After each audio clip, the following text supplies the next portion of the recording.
2 দিন আগে এক সেলিব্রিটি তার পেজে শেয়ার করলেন যে টাকার প্রতি মানুষের লোভ থাকলে, কতটা লোভ থাকলে এই বৃষ্টি পানির ভিতরে অফিসে যেতে পারে। আজকে খুবই রৌদ্রোজ্জ্বল দিন এবং আবহাওয়া একটু গরমই বলা চলে। আজকে যেমন অফিসে এসেছি সেদিনও এসেছিলাম এবং কষ্টও হয়েছিল আসতে। তো কথা হলো, সবাই তো আর সোনার চামচ মুখে নিয়ে জন্মায় না। আমি বাসায় বসে থাকবো নাকি অফিসে আসবো, এটা অনেক ক্ষেত্রে আমার পার্সোনাল ওপিনিয়ন থেকে সিদ্ধান্ত নিতে পারি না। And অনেক কিছু ধরা বাঁধা থাকে।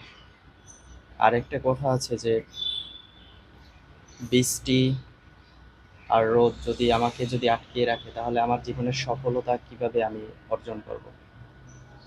যেখানে আমি বৃষ্টি এবং রোদের সাথে আমি পারি না, তাহলে এই সফলতার পথে কত বাধা আসবে, তাহলে সেগুলো উত্তরণ করব কিভাবে?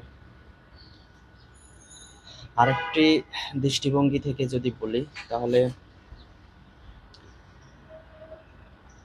অনেকের প্যাশনেট কাজ থাকে, যে কাজটি আপনাকে টাকা দেওয়া হোক বা না দেওয়া হোক, আপনি কাজটি করতে ভালোবাসেন। যেমন খেলাধুলা। খেলাধুলা বৃষ্টির ভিতরে, কাদার ভিতরে, রৌদ্রের ভিতরে মানুষ খেলাধুলা করে। কেন করে? ওখানে কি আনন্দের জন্য করে মানুষ।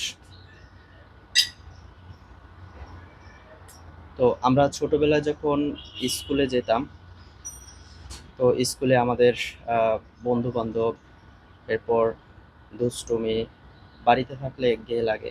তো আহ, সকালটা যেমনই হোক না কেন, খুব সকাল সকাল ঘুম থেকে উঠে এরপর কোচিং করার জন্য আমরা বের হয়ে যেতাম। সেটা বৃষ্টি হোক, কাদা হোক, কোনো কিছুই বাধা মানতাম না। কেন? অজুহাত দিতে পারতাম যে এত বৃষ্টিতে যেতে পারবো না, অথবা যাওয়ার সময় হয়তো একা একা পিছলে পড়ে কাদা মেখে বাসায় ফিরে আসতে পারতাম, কিন্তু খুব সতর্কভাবে পা ফেলতাম এবং স্কুলে গিয়ে পৌঁছাতাম। ক্লাস হতো, কোচিং হতো, ক্লাসের ফাঁকে ফাঁকে বিরতি হতো, বন্ধু বান্ধবদের সাথে দুষ্টুমি করতাম, খেলাধুলো করতাম ক্লাস শেষে। এই তো, এভাবেই বেঁচে আছি। আর আমরা যারা মধ্যবিত্ত পরিবারে আছি, তারা আহ, অনেক সময় অনেক কিছু না চাইলেও করতে হয়, জীবনের তাগিদে, সফলতার তাগিদে।